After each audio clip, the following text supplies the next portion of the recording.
Hello everybody, it's Rick here. Hope you're enjoying my channel so far, and hope you're actually enjoying the videos I've been putting up as well.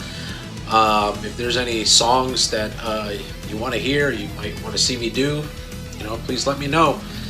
I'm always up to learning something new. I know the videos I put up are basically from bands and songs that I grew up listening to, or songs that I've been wanting to learn for the last 32 years of guitar playing I've done, and finally got to learn them.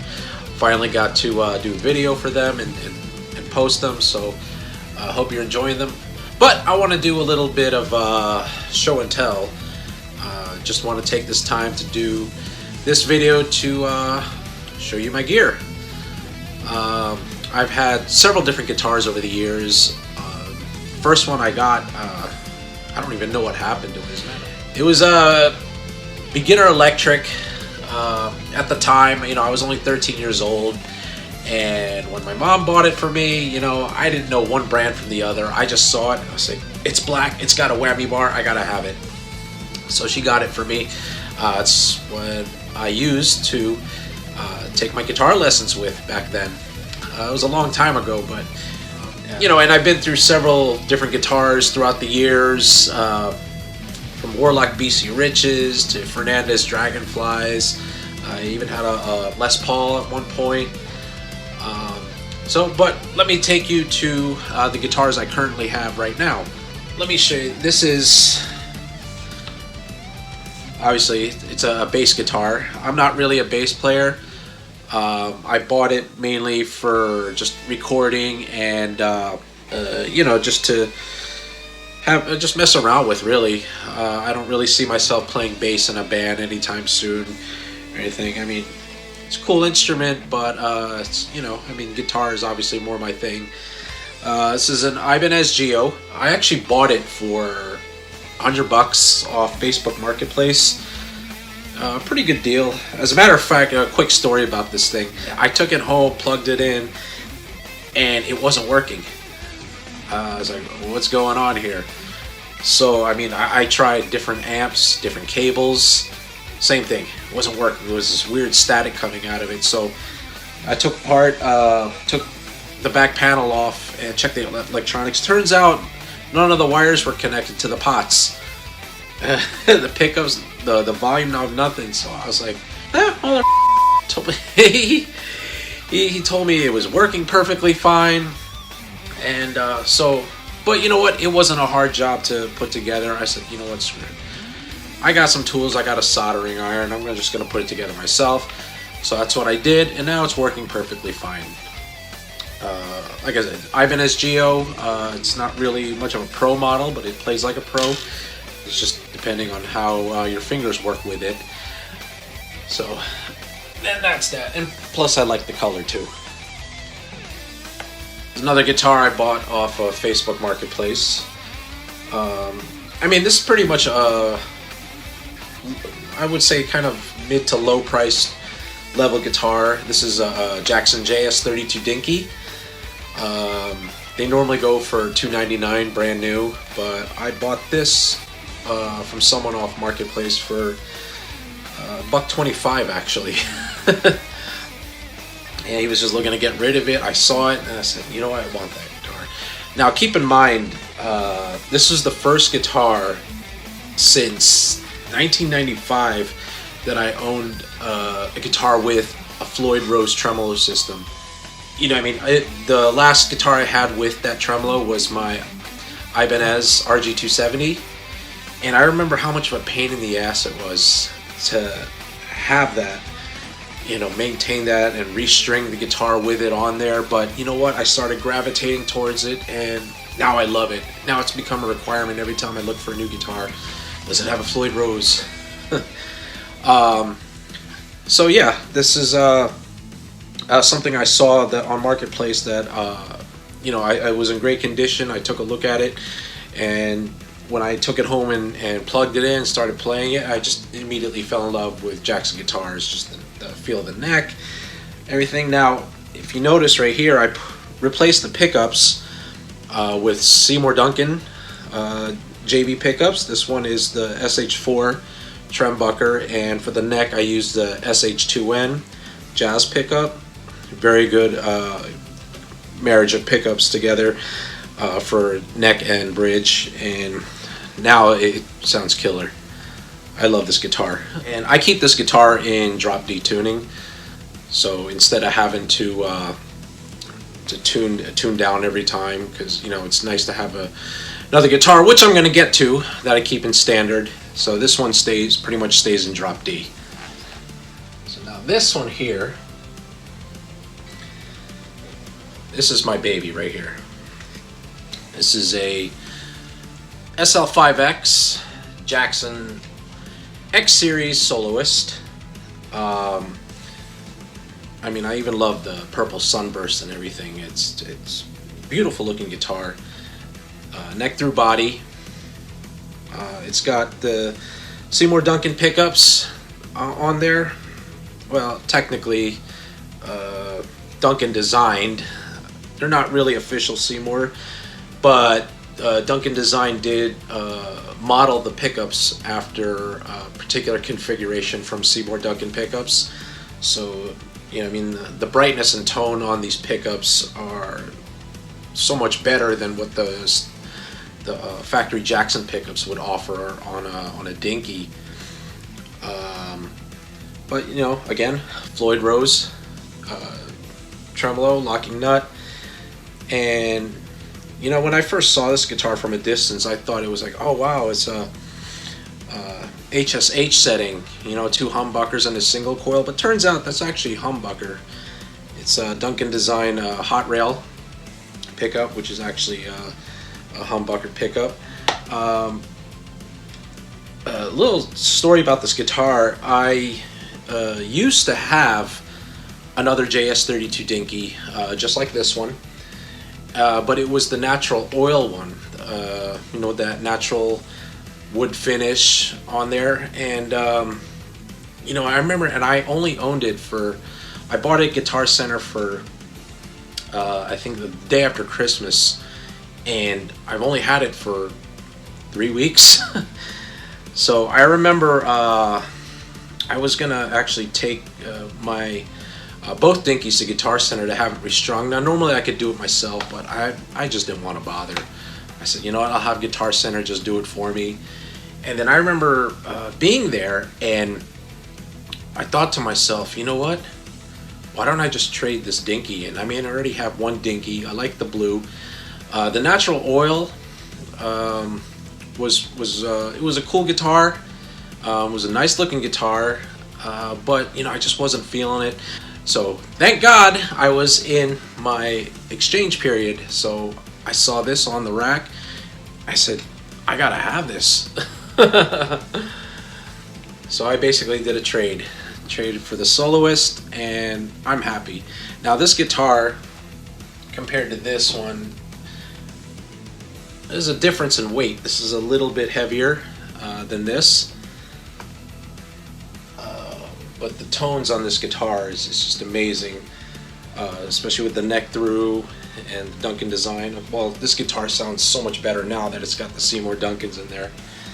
But yeah, this is my Soloist, and I would consider this one of my favorites in my collection, or actually one of the favorites of pretty much all the guitars I've owned in the past. Jackson guitars and metal music pretty much go hand in hand. A lot of my metal heroes were playing on Jackson, or are still playing on Jackson. Now let me show you this one. This is a really unique piece for me. This is from a company called Halo. Halo, I don't know exactly when the company started, but I remember they approached me on MySpace. If anybody remembers MySpace, I was promoting my band at the time on MySpace, and they came across my profile, I guess, and they asked me if I would be interested in representing their company through a B-level endorsement. I mean, what's a B-level endorsement? In a nutshell, B-level endorsement compared to A-level means that you're representing the company. They'll give you a guitar, but nothing's for free. They just slap your name on their website. I guess it's more like you're just cool by association. But A level, of course, is you're a celebrity rock star, and here you go. But no, but I remember taking a look at their website, and pretty much they are a custom shop, and that they take a lot of parts from. I wouldn't say like more parts, but just like similar specs from various brands and companies like BC Rich, Gibson, Jackson, Ibanez, and they just kind of all piece them together and make their own custom guitars. Like this was one of their earlier models, which pretty much doesn't really, I don't think you could really find this anymore. And as you can see, it does kind of have a Les Paul type of design to it, except the cutout is just a little bit modified, and they added the little pointy tip there at the end of the body, which I thought was pretty cool. And the headstock is pretty unique too, so you can take a look at that. But it was actually a pretty well solid playing guitar, and this guitar has served me well. And the only reason why I never got rid of it, it's because it was an endorsement piece, and even though I'm not endorsed with the company anymore, it's just has a lot of sentimental value to me. So I hold on to it. I do play it from time to time, but for the most part, it's pretty much just a decorative wall piece. Cool. So you saw my guitars. Now let me show you the rest of my gear. So behind me, I got my amps right here. I'm just going to take you through a little quick tour of the amps that I'm using. I have my Fender Mustang 3, and it's a practice combo amp. I didn't really know much about the amp when I first got it, because I wasn't really partial to the Fender amps in general, like the Princeton choruses, and I needed. I guess it wasn't heavy enough for me, for better lack of terms. But I tried it out. It was in a local music store, and I didn't realize it was a digital amp, like the Line 6. As far as digital amps go, Line 6 was the only thing I was familiar with, but I saw this thing, I tried it out, and I said, you know what, this is Fender's answer to the Line 6 amp, and it even sounds better. It doesn't sound as digital, and I just picked it up right away. Right here is another one of my pride and joys. This is the Spark amp by Positive Grid. I did a video on this amp a couple months ago. You should check it out. I go more in depth and detail about it, but this is another piece I bought from Facebook Marketplace from someone who only had it for a couple months and was looking to sell it, so I jumped on it. I mean, to be honest, I didn't even know really much about it. I just kept seeing ads for it all over the place. So I thought it was just another novelty item for guitar players, but I picked it up, and it just blew my mind completely. You can watch the video I have posted on this channel, and I go more in depth about it. And believe me, I think if you haven't owned a Spark amp, I do suggest you get one. Now keep in mind, it is a practice amp, so I wouldn't recommend taking it to your gigs. I mean, unless you're doing some small coffee house or something where you're just playing solo, whatever. But with a band, I don't know. It's a 40-watt amp, but you never know. I mean, I wouldn't try it. But it's great for at home, great for recording, and it's got all the tones I need. Alright, and this one right here is my pedal board. As you can see, I don't really have much to it, but I can take you run through with that.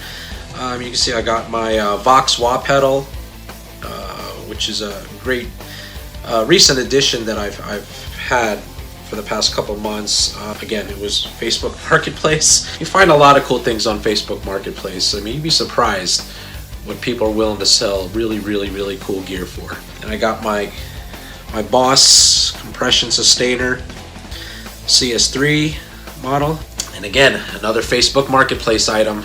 So I believe I only got that pedal for $60. Yeah, it was around $60, I think. No, maybe less. I don't remember. But it was it still was in the original box, and they even gave me a battery for it too, which was really nice of them. And then of course I got my Fender Mustang foot switch controller right here, and I'll save the best for last. This right here is my Digitech drop pedal. Again, I did a video for that one too, so you should check that out. I can go more in depth, but I gotta tell you, this pedal right here, this is the answer to not having to physically detune your guitars down when you need to.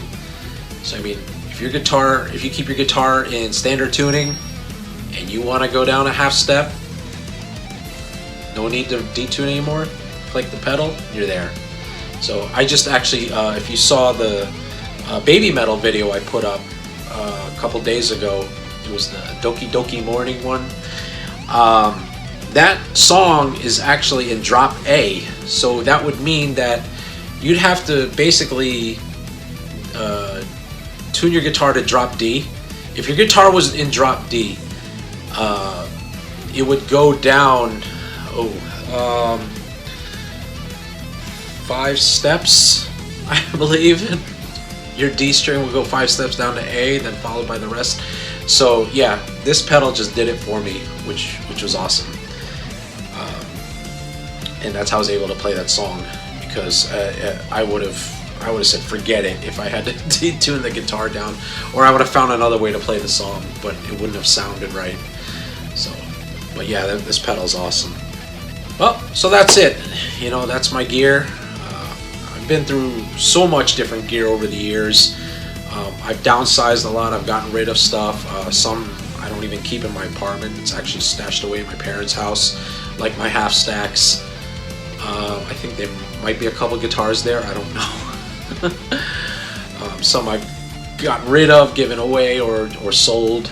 So, but you know, it's nice to upgrade. It's nice to keep things fresh. Some things you just don't want to get rid of, and there's some things that, you know, I don't really care to have anymore. So I just replace it with something better. But well, that's it. Hope you enjoyed it, and keep tuning in. I appreciate the love, the support, the likes. You know, subscribe if you get a chance. And me, one of those guys that's like, oh, make sure you like and subscribe.